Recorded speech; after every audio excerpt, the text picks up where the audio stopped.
नमस्कार जोहार, आप लोग का अल्फा एस में स्वागत है। आइए आज हम लोग करते हैं मानवाधिकार। इसके तहत हम लोग करेंगे अंतर्राष्ट्रीय और राष्ट्रीय मानवाधिकार और झारखंड का मानवाधिकार करेंगे। आइए आरंभ करते हैं। ये विविध में पेपर 1 से है, ठीक है। पेपर 1 से जो विविध है उसमें से खेल करवा दिए हैं, अंतर्राष्ट्रीय संस्थाएं करवा दिए हैं और राष्ट्रीय प्रौद्योगिकी भी मैं करवा दिया हूं और बाकी जो शेष है वो भी मैं करवा दे रहा हूँ। आज कर रहे हैं मानवाधिकार। आइए आरंभ करते हैं। क्या है मानवाधिकार, इसका गठन कब हुआ वो सब देखेंगे। मानवाधिकार मानव जीवन का अनिवार्य आवश्यकता है। मानवाधिकार क्या है? मानव जीवन का अनिवार्य आवश्यकता, क्योंकि इसके बिना व्यक्ति के स्वतंत्र व्यक्तित्व की संकल्पना संभव नहीं है। मानवाधिकार के बिना व्यक्ति के स्वतंत्र व्यक्तित्व की संकल्पना संभव नहीं है तथा मानवाधिकार व्यक्ति के प्राकृतिक जीवन के लिए आवश्यक है। मानवाधिकार क्या है? व्यक्ति के प्राकृतिक जीवन के लिए आवश्यक है। बोलता है विश्व की सभी क्रांतियाँ, जितना विश्व में क्रांति हुआ, जितना युद्ध हुआ है, वो किसके लिए हुआ है? हुआ है स्वतंत्रता, समानता एवं बंधुत्व को प्राप्त करने के लिए हुआ है। जो क्या है? मानवाधिकार का मूल अधिकार है। बोलते हैं मानवाधिकार का मूल अधिकार क्या है? तो वह है स्वतंत्रता, समानता और बंधुत्व ही मानवाधिकार का मूल अधिकार है। मानवाधिकार मतलब क्या? जो आपका अधिकार है, जन्म सिद्ध अधिकार है। ऐसे ये मेरा जन्म सिद्ध अधिकार है, मैं इसे लेकर आऊँगा, कौन बोला था? बाल गंगाधर तिलक बोले थे नहीं, वही है। ये आपका मानवाधिकार अधिकार है। क्या क्या अधिकार है वो सब देखेंगे, कितने इसके अनुच्छेद हैं वो भी देखेंगे। आगे बढ़ते हैं। राष्ट्रीय मानवाधिकार, ठीक है। इसका गठन कब किया गया था? 1964 में किया गया था। कब? फरवरी 1964 में अंतर्राष्ट्रीय मानवाधिकार का गठन किया गया था। अंतर्राष्ट्रीय मानवाधिकार का गठन कब किया गया था? तो फरवरी 1964 में किया गया था। द्वितीय विश्व युद्ध के बाद विश्व में शांति बनाए रखने के लिए यूएनओ की स्थापना की गई, जिसके तहत यूएन चार्टर द्वारा मानवाधिकार का परिचय कराया गया। क्या बोलता है? द्वितीय विश्व युद्ध कब हुआ था? 1939 से 45 तक हुआ था द्वितीय विश्व युद्ध। इसके बाद क्या हुआ था? विश्व में शांति बनाए रखने के लिए, युद्ध नहीं हो, लड़ाई झगड़ा नहीं हो, उसको शांति बनाए रखने के लिए क्या किया गया था? यूएनओ का गठन किया गया था। 1945 में यूएनओ का गठन किया गया था। क्या बोला? जिसके तहत यूएन चार्टर द्वारा मानवाधिकार का परिचय करवाया गया। क्या बोला? यूएन चार्टर द्वारा मानवाधिकार का परिचय करवाया गया, ठीक है। यूएन चार्टर के प्रावधान के तहत अंतर्राष्ट्रीय मानवाधिकार आयोग की स्थापना आर्थिक एवं सामाजिक इकोसिस परिषद द्वारा क्या किया गया? आर्थिक एवं सामाजिक परिषद था कौन? इकोसोस। उसके द्वारा फरवरी 1964 में राष्ट्रीय मानवाधिकार आयोग का गठन किया गया। नेक्स्ट है, क्या बोलता है? 10 दिसंबर 1948 को संयुक्त राष्ट्र संघ द्वारा मानवाधिकार चार्टर स्वीकृत किया गया तथा इसे मानवाधिकार पर सार्वभौमिक घोषणा पत्र के रूप में स्वीकार किया गया। क्या बोलता है? 10 दिसंबर 1948 को 10 दिसंबर 1948 को संयुक्त राष्ट्र द्वारा मानवाधिकार का क्या किया? चार्टर स्वीकृत किया गया, पारित किया गया और मानवाधिकार पर सार्वभौमिक घोषणा पत्र को स्वीकार किया गया। कब? 1948 में, 10 दिसंबर 1948 में मानवाधिकार का चार्टर स्वीकृत किया गया था, ठीक है। इस घोषणा पत्र में कितना था? कुल 30 अनुच्छेद शामिल है। बोल देगा अंतर्राष्ट्रीय मानवाधिकार में कितना अनुच्छेद है? तो कुल 30 अनुच्छेद है। कौन कौन सा अनुच्छेद है आइए देखते हैं। पहला है अनुच्छेद 1। क्या बोलता है? मानव की स्वतंत्रता एवं बंधुत्वपूर्ण व्यवहार। मानव के साथ स्वतंत्रता है और बंधुत्वपूर्ण व्यवहार बोलता है।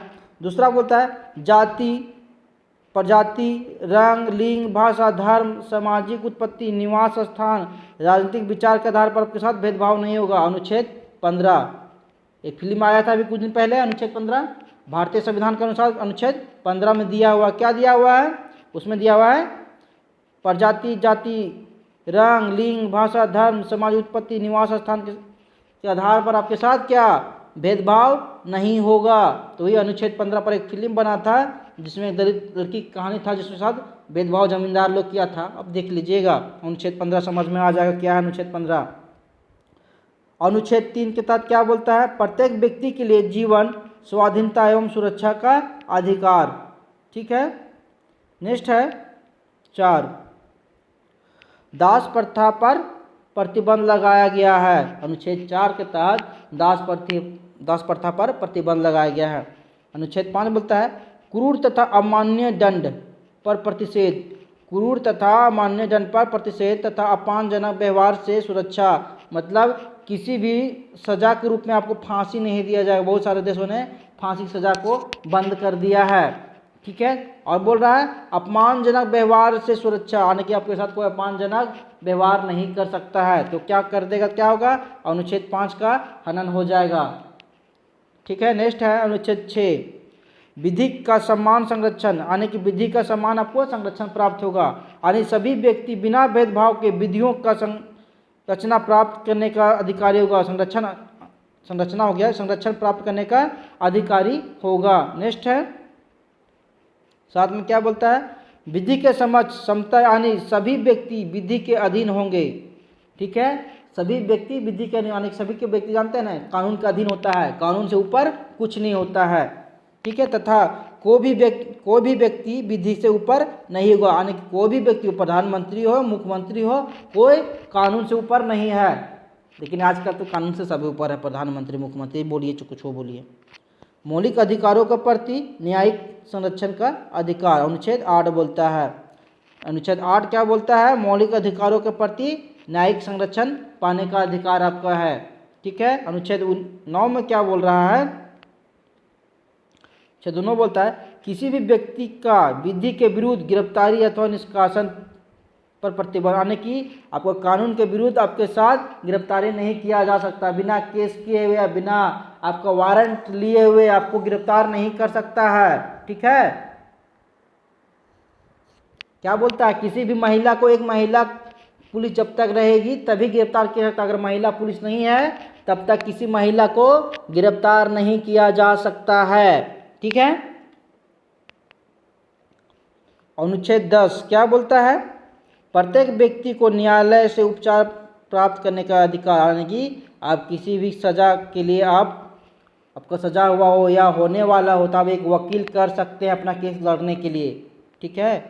अनुच्छेद 11 क्या बोलता है, दोष सिद्धि के से पूर्व निर्दोष के रूप में व्यवहार पाने का अधिकार तथा दोष सिद्धि के पश्चात विधायन के आधार पर दंड से प्रतिषेध, यानी कि दोष सिद्धि हो गई आपके साथ तो कानून के विधि संबंधी आपके साथ क्या होगा, दंड होगा, या उससे ज़्यादा आपको दंड नहीं दिया जाएगा कानून के खिलाफ। नेक्स्ट है अनुच्छेद 12, पत्र व्यवहार की गोपनीयता, पत्र व्यवहार करते हैं उसकी गोपनीयता आपका रहेगा अनुच्छेद 12 के तहत। अनुच्छेद 13 क्या बोलता है, देश के अंदर स्वतंत्र विचरण का अधिकार तथा देश छोड़ने, देश लौटने या स्वयं निर्णय का अधिकार आपको होगा, यानी कि देश के अंदर कहीं भी आप घूम सकते हैं लेकिन किसी के घर में नहीं घुस सकते हैं, ठीक ना, ठीक है। देश छोड़ सकते हैं और देश फिर वापस पुनः आ सकते हैं, जैसे विजय माल्या भाग गया वही है। अनुच्छेद 14 क्या बोलता है, प्रत्येक व्यक्ति को यातना से बचने के लिए दूसरे देशों में शरण लेने का अधिकार। अभी क्या बोलते हैं, प्रत्येक व्यक्ति को यातना से बचने के लिए, अभी तालिबान यातना दे रहा है ना सबको अफगानिस्तान में, तो उससे बचने के लिए क्या कर रहे हैं, दूसरे देश भाग रहे हैं, सब अमेरिका भाग रहे हैं, कोई भारत आ रहे हैं, तो वही है। अनुच्छेद 14 बोलता है दूसरे देश में आप जाके बच सकते हैं, शरण ले सकते हैं, शरणार्थी, जैसे रोहिंग्या म्यांमार से मार के भगाए, बहुत सारा भारत में आ गए हैं ना, लेकिन क्या हुआ, मुस्लिम देश के लोग को घुसने नहीं दिए लेकिन भारत में आ गए। अनुच्छेद 15 क्या बोलता है, प्रत्येक व्यक्ति को राष्ट्रीयता का अधिकार, आपके अंदर राष्ट्रीयता की भावना होना चाहिए और नहीं होगा तो जाइएगा। अनुच्छेद 16 क्या बोलता है, प्रत्येक वयस्क पुरुष एवं महिला को किसी भेदभाव के बिना विवाह का अधिकार, स्त्री पुरुष दोनों में विवाह विच्छेद का बोलता है, बिना एक जो वयस्क पुरुष है 18 वर्ष से अधिक हो गया है वो अपने मर्जी से शादी कर सकते हैं और विवाह विच्छेद कर सकते हैं कि तलाक यानी कि डिवोर्स ले सकते हैं अपने मर्जी से। कौन बोलता है, अनुच्छेद 16, ये मानवाधिकार का अनुच्छेद बोल रहा है, भारत का अनुच्छेद नहीं है, याद रखिएगा। अनुच्छेद 17 क्या बोलता है, प्रत्येक व्यक्ति का संपत्ति का अधिकार का होता है, प्रत्येक व्यक्ति को संपत्ति का अधिकार। और भारत में अनुच्छेद 17 क्या बोलता है, छुआछूत पर प्रतिषेध है। अनुच्छेद 17 में बोलता है भारत के संविधान में छुआछूत पर प्रतिषेध, ठीक है। और यहाँ बोल रहा है संपत्ति का अधिकार बोल रहा है, प्रत्येक व्यक्ति को संपत्ति का अधिकार 17 बोल रहा है। क्या बोल रहा है इसमें तहत, यानी किसी भी व्यक्ति, यानी किसी भी व्यक्ति के अनुसार उसकी संपत्ति से अलग किया जा सकता है। ठीक है। अनुच्छेद 18 क्या बोलता है? धर्म, उपासना, अंतरण तथा वैचारिक स्वतंत्रता। धर्म, उपासना, अंतरण तथा वैचारिक स्वतंत्रता आपका 18 था। आप कोई भी धर्म उपासना कर सकते हैं, बदल सकते हैं। ठीक है। अनुच्छेद 19 वाक एवं व्यक्ति की स्वतंत्रता, यानी कि आपका बोलने का अधिकार है अनुच्छेद। ठीक है। लेकिन बोलने का मतलब ये नहीं कि आप गाली किसी को दे दीजिएगा। यदि व्यक्ति है, व्यक्ति की स्वतंत्रता, बोलने का, लिखने का, कुछ भी लिखिए बोलिए, लेकिन किसी के खिलाफ गाली गलौज मत दीजिए। ठीक है। अनुच्छेद 20 क्या बोलता है? शांतिपूर्ण ढंग से सभा एवं सम्मेलन करने की स्वतंत्रता तथा संस्था गठित करने की स्वतंत्रता। बोलता है अब शांतिपूर्ण ढंग से क्या कीजिए? आंदोलन कीजिए, संगठन बनाइए, सभा कीजिए। ठीक है। लेकिन हुड़दंग मत मचाइए। अनुच्छेद 21 क्या बोलता है? देश के शासन एवं प्रशासन में भाग लेने की स्वतंत्रता, मताधिकार की स्वतंत्रता। बोलता है देश के शासन प्रशासन में आप भाग लीजिए और वोट देने का अधिकार भी आपको मिलता है। ठीक है। अनुच्छेद 22 बोलता है प्रत्येक व्यक्ति को सामाजिक सुधार में अधिकार। क्या बोलता है अनुच्छेद? प्रत्येक व्यक्ति को सामाजिक सुधार के अधिकार, सामाजिक सुधार के अधिकार प्रत्येक व्यक्ति को। अनुच्छेद 22 के तहत आप समाज को सुधारिए, अपना अपना समाज को। अनुच्छेद 22 के तहत मानवाधिकार का अनुच्छेद है, भारत का अनुच्छेद नहीं है, याद रखिएगा, फिर बोल रहे हैं। अनुच्छेद 23 क्या बोलता है? प्रत्येक व्यक्ति को जीविका के लिए कार्य करने की स्वतंत्रता। आप यानी कि आप अपने जीविका के लिए काम करने की आपको स्वतंत्रता है। ठीक है। तथा समान कार्य करने के लिए समान वेतन अधिकार तथा श्रम संघ में शामिल तथा स्थापित होने का अधिकार। अब डंडा पुलिस वाले लोग हैं ना, जिला में प्रत्येक जिला पुलिस बने हैं, डंडा पुलिस बने, क्या बोलते? हम समान काम कर रहे हैं, 24 घंटा काम कर रहे हैं, तो कम से कम हमारा तो वेतन तो मिलना चाहिए 18,000 जो बेसिक है। इसी की मांग कर रहे थे ना, तो वही कर रहा है। समान काम के लिए समान वेतन तो कम से कम दीजिए। अनुच्छेद 23 24 क्या बोलता है? विश्राम एवं अवकाश के अधिकार, स्वतः वेतनी का अधिकार। बोलता है विश्राम एवं अवकाश का अधिकार। आप कोई कंपनी में काम कर रहे हैं तो आपको विश्राम करने का अधिकार है, अवकाश लेने का अधिकार है, छुट्टी पर जाने का अधिकार है आपका। ये मानवाधिकार का अनुच्छेद 24 बोल रहा है। अगर नहीं करेगा तो मानवाधिकार को हनन हो जाएगा। आप केस कर दीजिए जाइए कि मेरे साथ इस तरह कंपनी वाला भेदभाव कर रहा है। अनुच्छेद 25 क्या बोलता है? अनुच्छेद 25 बेकारी, बीमारी, वृद्धावस्था तथा निःशक्तता की स्थिति में सहायता पाने का अधिकार। मतलब आप बेकार बैठे हुए, आप नौकरी नहीं है, जॉब नहीं है, आप बीमार हैं या बुजुर्ग हो गए हैं, बूढ़े हो गए हैं, या निःशक्त यानी कि दिव्यांग हो गए हैं। ठीक है। इस स्थिति में सहायता पाने का अधिकार है अनुच्छेद 25 के तहत। 26 क्या बोलता है? प्रत्येक व्यक्ति को शिक्षा का अधिकार, बालकों को निःशुल्क एवं अनिवार्य शिक्षा। ठीक है। प्रत्येक व्यक्ति को शिक्षा का अधिकार है। अब बच्चे लोग को 14 साल तक बच्चे लोग को क्या है, भारत में निःशुल्क शिक्षा दिया जाता है, वो निःशुल्क शिक्षा का अधिकार है। भारत में किस अनुच्छेद के तहत है? याद कर लीजिएगा, देख लीजिएगा। 27 में क्या बोलता है? प्रत्येक व्यक्ति को संस्कृति संरक्षण का अधिकार, अपने सांस्कृतिक संरक्षण का अधिकार प्रत्येक व्यक्ति को है। नेक्स्ट है 28 क्या बोलता है? प्रत्येक व्यक्ति ऐसी व्यवस्था प्राप्त करने का अधिकारी जो मानव अधिकार के अंतर्गत निर्देशित है। क्या बोलता है? प्रत्येक व्यक्ति ऐसी व्यवस्था प्राप्त करने का अधिकार है जो मानव अधिकारी के अधिकार के अंतर्गत निर्देशित है। अनुच्छेद 29 बोलता है क्या? सभी अधिकार विधिक सीमा के अंतर्गत प्रदान किए जाते हैं। जितना भी मानवाधिकार के तहत आपको अधिकार मिला है, विधिक सीमा के तहत यानी कि कानून के अंतर्गत ही दिया गया। कानून से बाहर आपको एक भी अधिकार नहीं दिया गया है। तथा अधिकार के साथ साथ कर्तव्यों का पालन भी आवश्यक है। आपको कोई अधिकार दिया गया तो आपको कर्तव्य का भी पालन करना है। यदि सरकारी संपत्ति को नुकसान नहीं पहुंचाना है। ठीक है। इसको देख लीजिएगा, भारतीय संविधान में दिया हुआ है, क्योंकि यह अधिकार कर्तव्य का पालन है। नेक्स्ट है 30 अनुच्छेद 30 क्या बोलता है? मानव अधिकार का कोई अनुच्छेद एक दूसरे के विरोधी नहीं है, बल्कि सभी अधिकार अपने अपने स्थान पर प्रभावी। क्या बोलता है? अनुच्छेद 30 बोलता है मानवाधिकार का जो अनुच्छेद है एक दूसरे के कोई विरोधी नहीं है, बल्कि सभी अपने अपने स्थान पर प्रभावी हैं। ठीक है। नेक्स्ट इसका क्या उद्देश्य है? अंतर्राष्ट्रीय मानवाधिकार का दुनिया भर के लोगों को उसके अधिकार के प्रति क्या करना है? जागरूक करना है। पहला। दूसरा बोल रहा है इस घोषणा को कानूनी आधार देने के लिए 2 अंतर्राष्ट्रीय करार किए गए, जैसे क्या बोलता है, यूएन जनरल असेंबली संयुक्त राष्ट्र संघ महासभा द्वारा 1966 में अपनाया गया तथा जो कि 1976 से प्रभावी हुआ। अपनाया गया कब? 66 में। प्रभावी कब हुआ? 1976 से। ठीक है। घोषणा में कानूनी अधिकार देने के लिए 2 अंतर्राष्ट्रीय करार किए गए हैं। ठीक है। यूएन जनरल असेंबली द्वारा कब? 1966 में।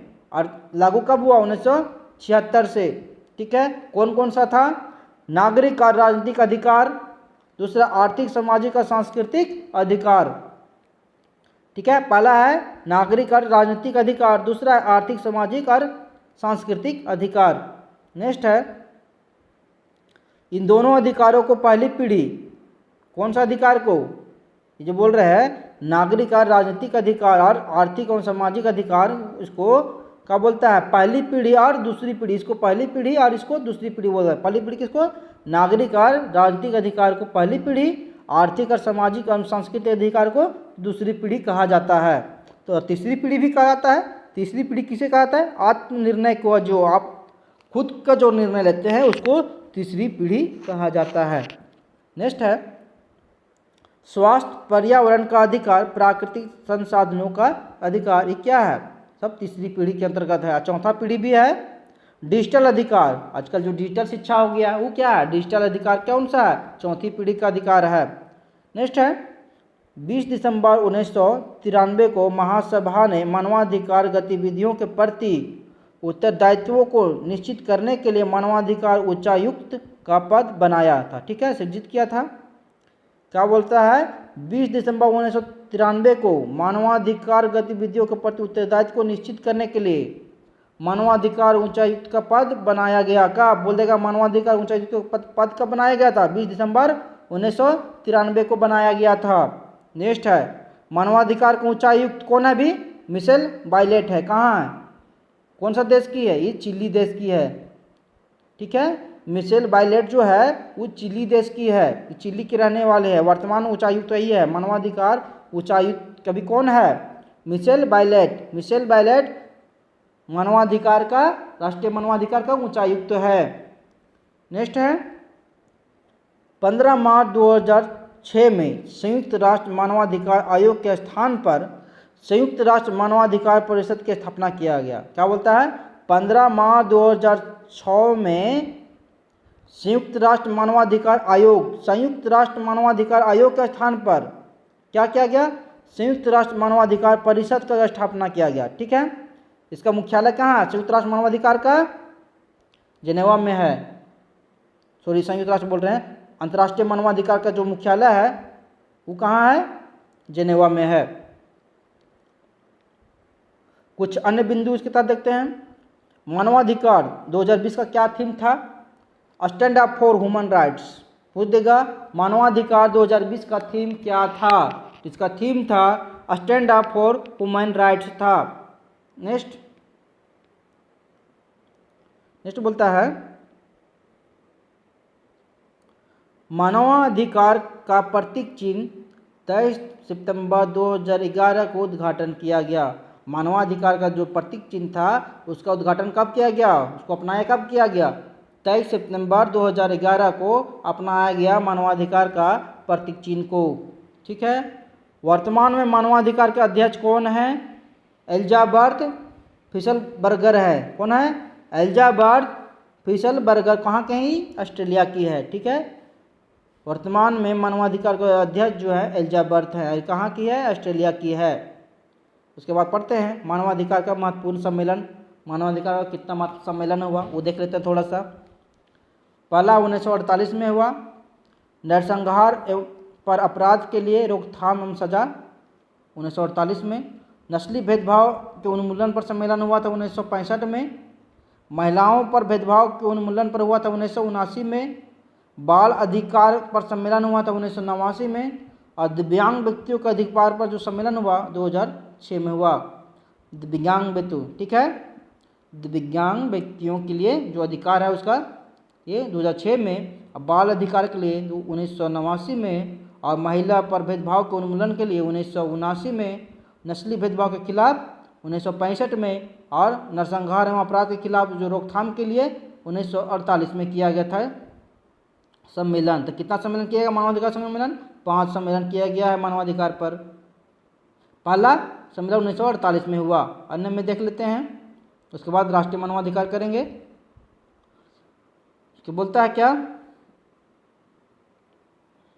मानवाधिकार का घोषणा पत्र सिर्फ एक प्रस्ताव नहीं है, कि जो मानवाधिकार का जो घोषणा पत्र है वो एक प्रस्ताव नहीं है, बल्कि इसे यूएनओ के चार्टर के अंग के रूप में, क्या, संयुक्त राष्ट्र संघ के एक चार्टर के रूप में स्वीकार किया गया है तथा मानवाधिकार मानव के प्राकृतिक व मूल अधिकारों को प्रदर्शित करता है। क्या करता है? मानवाधिकार मानव के प्राकृतिक व मूल अधिकारों को प्रदर्शित करता है तथा सभी देशों की मूल अधिकार मानवाधिकार की धारणा पर आधारित है। यानी सभी जो देशों के मूल अधिकार है मानवाधिकार के धारणा पर ही आधारित है। आगे बढ़ते हैं।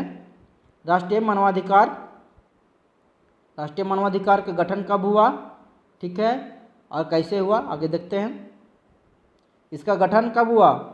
12 अक्टूबर 1993 को हुआ। भारत में राष्ट्रीय मानवाधिकार आयोग का गठन 12 अक्टूबर 1993 को हुआ। कैसे हुआ देखते हैं। 1993 में संसद द्वारा मानवाधिकार संरक्षण अधिनियम पारित किया गया। पूछ देगा मानवाधिकार संरक्षण अधिनियम कब पारित किया गया था? तो 1993 में पारित किया गया था तथा इस अधिनियम के माध्यम से राष्ट्रीय स्तर पर राष्ट्रीय मानवाधिकार आयोग और राज्य स्तर पर राज्य मानवाधिकार आयोग का गठन किया गया। तो राष्ट्रीय मानवाधिकार आयोग का गठन कब किया गया? तो 12 अक्टूबर 1993 को ही गठित किया गया था। संरचना क्या है इसमें, क्यों पद क्या है इसमें? एक पद होता है अध्यक्ष का और 4 पूर्णकालिक सदस्य होते हैं और 4 पदेन सदस्य होते हैं, ठीक है। अध्यक्ष कौन बनेगा वो देखते हैं, पूर्णकालिक सदस्य कौन बनेगा।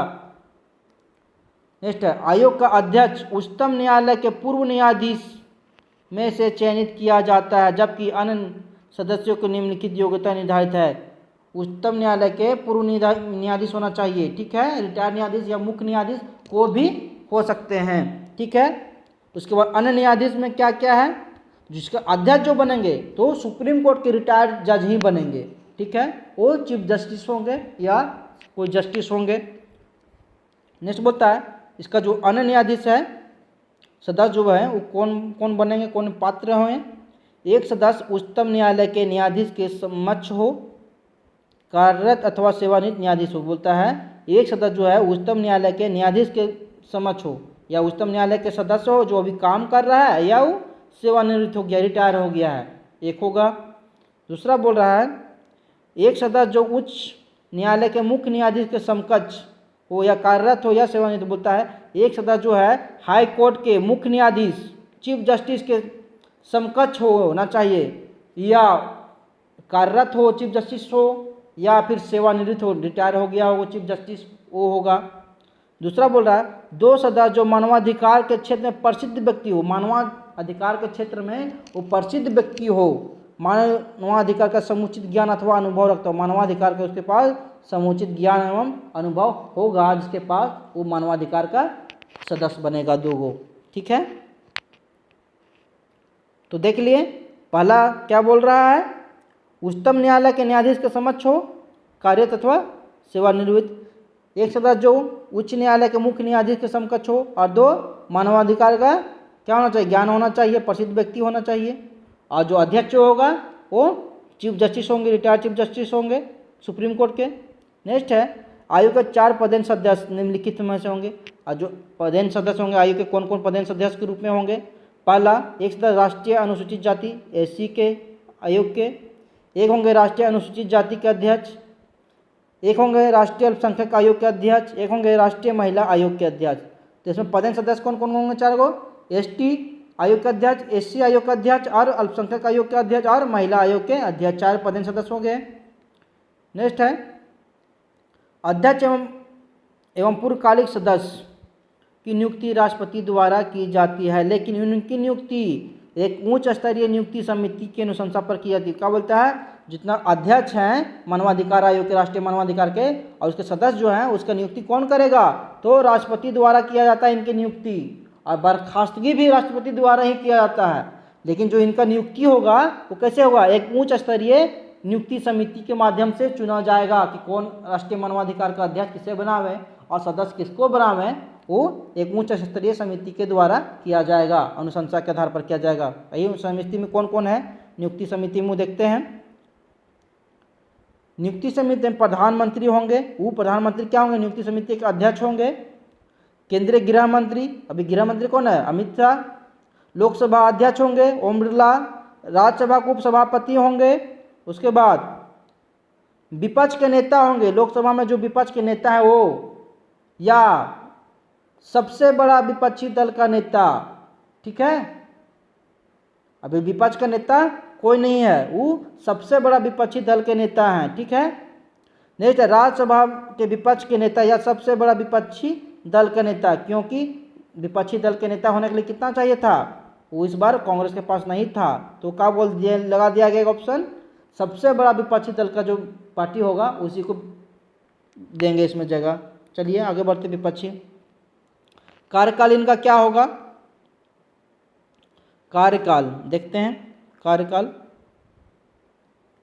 इनका अध्यक्ष एवं सदस्यों के लिए अधिकतम कार्यकाल 3 वर्ष। अब बोलेंगे नहीं 5 वर्ष है, 5 वर्ष था लेकिन अब इसे समाप्त कर दिया, 3 वर्ष कर दिया गया। कब किया गया, the protection of human rights amendment bill 2019 में एक आया, ठीक है। क्या आया, the protection of human rights amendment bill 2019 में इसे क्या किया, कार्यकाल 5 साल से घटाकर 3 वर्ष कर दिया गया। किसके माध्यम से कार्यकाल घटाया गया, the protection of human rights amendment bill 2019 के माध्यम से कार्यकाल 5 वर्ष से घटाकर 3 वर्ष कर दिया गया। अथवा क्या बोलता है, अथा 70 वर्ष निर्धारित किया, जो दोनों में से पहले हो। अगर आप जैसे क्या होता है, सुप्रीम कोर्ट का तो 70-75 हज़ार में 65 में तो रिटायर होते हैं, 65 साल में रिटायर होते हैं सुप्रीम कोर्ट के जो जज लोग होते हैं। तो अध्यक्ष तो 65 साल में रिटायर हो गए, जिसका अध्यक्ष जो बनेंगे 65 साल से बनेंगे, कितना साल तक बनेंगे, 70 साल तक, 5 साल तक ज़्यादा ज़्यादा। या बोल रहा है 3 वर्ष अधिकतम 3 वर्ष या अधिकतम 70 वर्ष, जो दोनों में से पहले हो जाए वो रिटायर हो जाएंगे, ठीक है।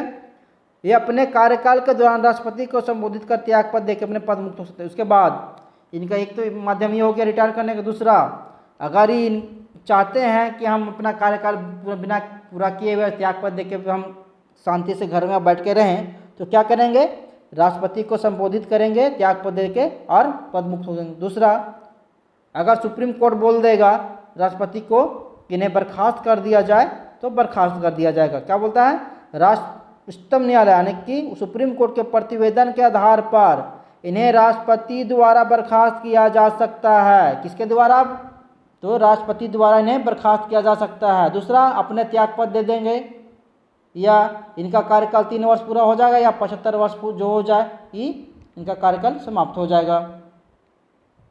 नेक्स्ट है, यहाँ से सेवानिवृत्त, यहाँ से अगर रिटायर हो जाएंगे राष्ट्रीय मानवाधिकार आयोग से, तभी किसी भी सरकारी पद धारण करने के योग्य नहीं होंगे, ठीक है। राष्ट्रीय मानवाधिकार से रिटायर होने के बाद कोई भी सरकारी पद धारण नहीं कर सकते हैं। ऐसा कहते हैं। आयोग के वर्तमान अध्यक्ष अभी कौन है, मानवाधिकार आयोग का अध्यक्ष वर्तमान अध्यक्ष पूर्व मुख्य न्यायाधीश कौन, अरुण कुमार मिश्रा। अरुण कुमार मिश्रा इससे पहले न्यायाधीश थे न, कब से कब बने, 2 जून 2021 से हैं, ठीक है, 2 जून। लेकिन क्वेश्चन तो छप चुका है हम लोग का, कब, मार्च में ही क्वेश्चन तो छप चुका है, ठीक है। मार्च में अगर क्वेश्चन छपा है, अगर पूछ देगा राष्ट्रीय मानवाधिकार आयोग के अध्यक्ष कौन है, तो HL दत्ता का ऑप्शन आएगा। कौन, उस टाइम HL दत्ता ही थे। रिटायर कब किए, 2 दिसंबर 2020 को रिटायर किए। कौन, HL दत्ता। HL दत्ता या HL दत्तू लिखेगा, ठीक है, तो इसको देख लीजिएगा। दिसंबर 2020 तक HL दत्तू थे, ठीक है, राष्ट्रीय मानवाधिकार आयोग अध्यक्ष। और अभी 2 जून 2021 से हैं पूर्व मुख्य न्यायाधीश अरुण कुमार मिश्रा। तो आएगा नहीं क्योंकि क्वेश्चन तो मार्च में ही छप चुका है। आगे बढ़ते हैं, क्या क्या शक्ति है, यह एक सलाहकारी निकाय है। क्या है? एक सलाहकारी निकाय है। राष्ट्रीय जो मानवाधिकार आयोग है वो एक सलाहकारी निकाय है। यह सिविल न्याय की तरह का ये भी अपने आप में एक कोर्ट है। केंद्र और राज्य सरकार से रिपोर्ट मांगते रहता है। अगर आप किसी के साथ भेदभाव करते हैं, लड़ाई झगड़ा करते हैं, या जेल में कोई कैदी है उसके साथ अच्छा से व्यवहार नहीं किया जा रहा है, उस सब पर वो मानवाधिकार आपको करेगा। ठीक है, आपको जितना जरूरी था उतना भी कर दे रहे हैं, बाकी एग्जाम के बाद सारा डिटेल कर देंगे नेक्स्ट वाला में। क्या बोलता है? राष्ट्रीय मानवाधिकार आयोग एक संवैधानिक संस्था है। ठीक है, एक सलाहकारी संगठन के रूप में गठित किया गया। क्या राष्ट्रीय मानवाधिकार आयोग को राष्ट्रीय मानवाधिकार आयोग का है तो एक सलाहकारी, ठीक है, क्या है? संवैधानिक संस्था है तथा सलाहकारी संगठन, सलाहकारी के रूप में, यहाँ सलाहकार हो गया, सलाहकार संगठन के रूप में गठित किया गया है तथा मानवाधिकार के संरक्षण व मानवाधिकार के उल्लंघन के लिए जांच के उत्तरदायी है। क्या बोलता है? राष्ट्रीय मानवाधिकार आयोग एक संवैधानिक संस्था है। ठीक है, दूसरा, यह एक सलाहकारी संगठन के रूप में गठित किया गया है तथा मानवाधिकार के लिए संरक्षण व मानवाधिकार के उल्लंघन के लिए जांच करेगा। अगर मानवाधिकार का उल्लंघन होता है तो ये जांच करेगा। नहीं देखे तो झारखंड में कुछ दिन पहले लीचिंग का मामला था, जो बांध के मार दिया था, तो वही मानवाधिकार का उल्लंघन उसका हो गया था, उसका जांच वही करेगा। अब लगता है राज्य मानवाधिकार आयोग झारखंड में कब गठन किया गया था? राज्य मानवाधिकार आयोग 2010 में गठन किया गया था। झारखंड में मानवाधिकार आयोग का गठन 2010 में हुआ। नेक्स्ट है, राज्य मानवाधिकार आयोग उन्हीं मामलों में जांच आरंभ कर सकता है जो राज्य सूची या समवर्ती सूची में हो। क्या बोलता है? मानवाधिकार का अधिकार कहाँ होगा? राज्य सूची और समवर्ती सूची के मामले में ही मानवाधिकार, राज्य मानवाधिकार जांच करेगा, केंद्रीय में नहीं करेगा। नेक्स्ट क्या बोलता है?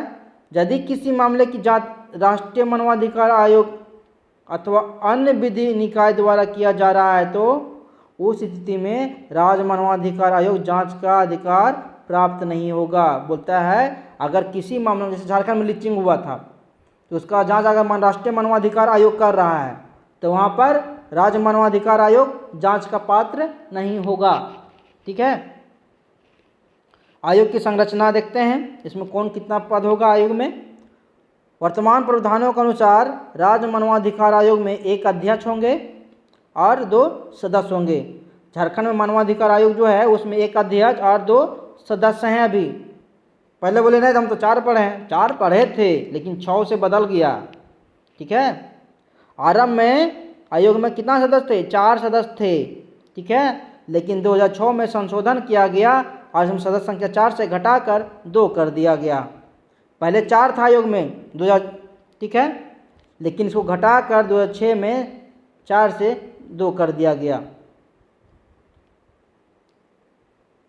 बोलिएगा 10 में गठन हुआ है, यहाँ बोल रहे हैं 6 में संशोधन हुआ। अरे 6 में केंद्र में हुआ था ना, उसी टाइम बोल दिया गया था कितना सदस्य रहेगा। आयोग के अध्यक्ष हाई कोर्ट के सेवानिवृत्त मुख्य न्यायाधीश में से चयनित की जाती है तथा सदस्यों के लिए निम्नलिखित योग्यता निर्धारित किया गया है। जो आयोग के जो अध्यक्ष होंगे वो हाई कोर्ट के चीफ जस्टिस होंगे, उनको रिटायर्ड जस्टिस जो रिटायर हो जाते हैं, सेवानिवृत्त हो जाते हैं, वो होंगे। ठीक है, उसके बाद क्या बोलता है? और जो 2 सदस्य जो बचेंगे उसके लिए अलग योग्यता। क्या योग्यता है? एक सदस्य जो हाई कोर्ट के कार्यरत अथवा रिटायर मुख्य न्यायाधीश हो। बोलता है एक सदस्य मुख्य न्यायाधीश रिटायर हो या जो भी काम कर रहा हो वो सदस्य होगा,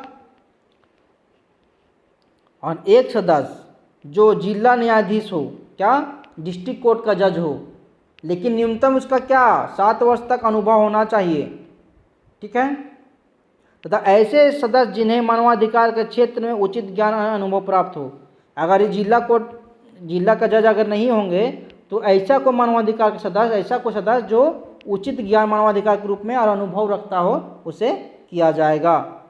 ठीक है, इनकी नियुक्ति किसके द्वारा किया जाएगा? राज्य मानवाधिकार आयोग या झारखंड का मानवाधिकार आयोग जो अध्यक्ष सदस्य है उनकी नियुक्ति किसके द्वारा किया जाता है? इनकी नियुक्ति राज्यपाल द्वारा की जाती है तथा इनकी नियुक्ति के लिए एक उच्च स्तरीय समिति का भी यहाँ भी गठन किया। जिस तरह केंद्र में उच्च स्तरीय समिति किया जाता है ना, और प्रधानमंत्री अध्यक्ष होते हैं, गृह मंत्री होते हैं, विपक्ष के नेता होते हैं, उसी तरह यहाँ भी होते हैं। समिति में देखिए कौन कौन होते हैं। समिति में मुख्यमंत्री होंगे अध्यक्ष, राज्य के गृह मंत्री होंगे सदस्य, विधानसभा अध्यक्ष होंगे और विधानसभा के विपक्ष के नेता होंगे या सबसे बड़े विपक्षी दल के नेता होंगे। अगर विधानसभा परिषद है तो विधानसभा परिषद के भी अध्यक्ष होंगे, ठीक है, ये झारखंड का इसलिए दे दिए हैं। और विधानसभा परिषद के विपक्ष के भी नेता होंगे, ठीक है, विपक्ष के भी नेता होंगे। एक ऑप्शन और यहाँ आएगा, चौथा पॉइंट यहाँ बोल देगा विधानसभा परिषद के अध्यक्ष और विपक्ष के नेता, ठीक है। झारखंड में विधानसभा परिषद नहीं है इसलिए नहीं दिए हैं। कार्यकाल इनका क्या होगा, कार्यकाल तो पढ़वे किए थे 3 साल और अधिकतम 70 वर्ष जो हो। झारखंड में मानवाधिकार आयोग का गठन कब किया था, 2010 में किया गया था, देखे थे आगे। झारखंड मानवाधिकार आयोग के वर्तमान अध्यक्ष कौन है, तो संतोष कुमार सतपथी हैं। पूछ देगा झारखंड मानवाधिकार के आयोग कौन है, अध्यक्ष कौन है झारखंड मानवाधिकार आयोग के अध्यक्ष, तो संतोष कुमार सतपथी हैं। झारखंड मानवाधिकार आयोग के जो अध्यक्ष हैं वो संतोष कुमार सतपथी हैं। और झारखंड मानवाधिकार आयोग का गठन कब किया गया, 2010 में किया गया। अब पूछ देगा इनका कार्यकाल कितना होता है, तो 3 साल या अधिकतम 70 वर्ष की आयु जो दोनों में से पूरा हो जाए। और इनका चुनाव कौन करता है, राष्ट्रीय मानवाधिकार आयोग को या राज्य मानवाधिकार आयोग को। राज्य में मुख्यमंत्री अध्यक्ष होंगे, यहाँ राज्य में तो राज्य गृह मंत्री, विधानसभा अध्यक्ष, विधानसभा विपक्ष के नेता। अगर ये राष्ट्रीय हो जाएगा तो यहाँ प्रधानमंत्री हो जाएंगे, केंद्रीय गृह मंत्री हो जाएंगे, लोकसभा अध्यक्ष हो जाएंगे, लोकसभा के विपक्ष के नेता हो जाएंगे, राज्यसभा के नेता हो जाएंगे। राज्यसभा के नेता में तो कौन, उपाध्यक्ष होंगे, ठीक है, उपसभापति, और राज्यसभा के विपक्ष के नेता, ठीक है। आज के लिए इतना ही। अगर मेरा वीडियो आपको लोग अच्छा लगा हो तो इसे लाइक करें, सब्सक्राइब करें, कमेंट करें और शेयर भी कर दें। जय झारखंड।